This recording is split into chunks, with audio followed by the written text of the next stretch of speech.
3, 2, 1, let's go!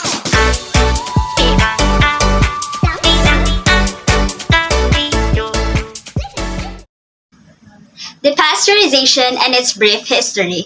According to Louis Pasteur's research demonstrated that harmful microbes in milk and wine cause sickness. Louis Pasteur, he is the French scientist who invented the process called pasteurization.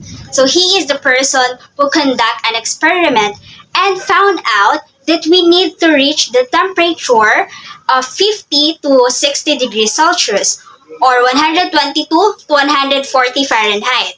So for a brief to kill the microbes. The pasteurization was originally used as a way of preventing the wine and milk from souring. And many years before, milk was pasteurized. Most of us, we love to drink chocolate milk and fresh milk because in our generation, it is safe to drink because it's said to be pasteurized. Because in 1890, na-discover ng mga tao na yung milk is sobrang bilis na mapanis or may spoiled.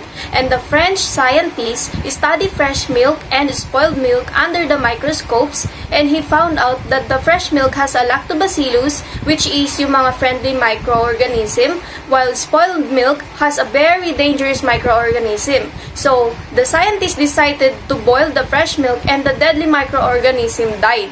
And pwede nang maglast yung milk for a few days, but after that, the deadly microorganism started to grow back again.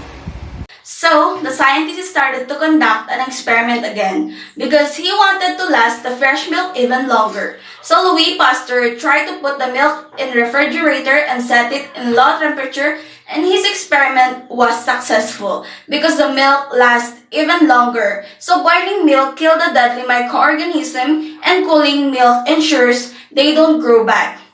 And fresh milk are now safe to drink. Good day everyone. So for today, I'm going to explain to all of you how the pasteurization and aseptic processing can be done. So let's know first what is pasteurization. When we say pasteurization, it is giving a head treatment to a food to avoid exfoliation and to kill microorganisms just like pathogens and to prolong the life of the food. Then let's know first what is aseptic processing. When we say aseptic processing, it is the process of properly cleaning the bottle or any container na paglalagyan ng pagkain natin or mga sterilized bottle or plastic container. If you're going to do the aseptic process, you must know this. Number 1, sterilization of the product before filling is needed. And also, number 2, sterilization of packaging material or containers and closures before filling is also needed.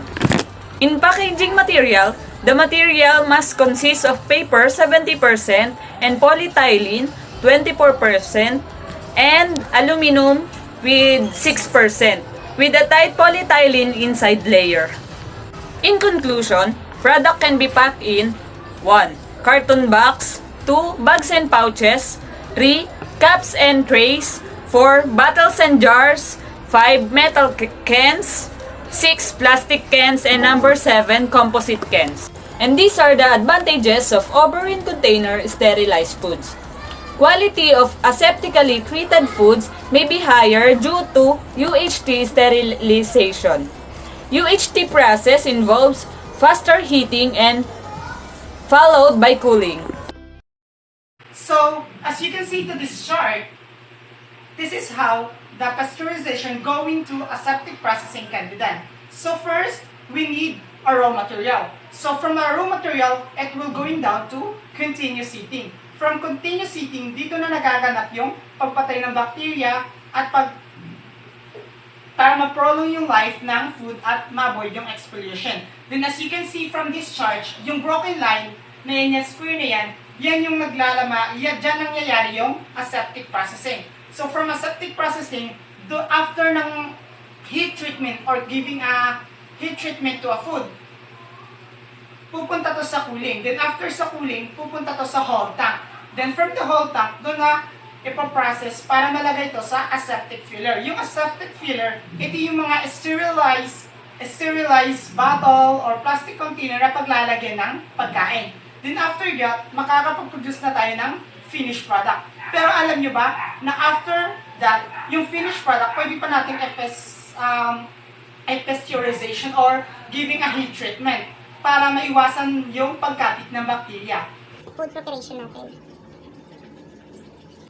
In this video clip, guys, I just want to share you what is the pasteurization, which means to kill the microorganism. So, may dalawa tayong, may steps tayo to kill the microorganism sa processed food, which is for example, dito sa mango jam, it's either, pwede natin siyang i-reheat, guys, para yung microorganism na, if magkaroon man ng contamination, kailangan siyang i-init. Pwede siya yun, guys, yung mango jam natin, pwede natin siyang i-reheat para to kill the bacteria or other microorganism. And may other way din tayo, kung gusto ng malamig na jam, guys, pwede siyang i-chill or lagay sa freezer to kill the microorganism. This is also one way of killing microorganisms. So, ito yung tinatawag na pasteurization, which is pwede siyang i-reheat or kaya i-chill dun sa And here's the refrigerator. question, why we need to preserve the food, why we need to process the food, and what is the importance of food processing and preservation?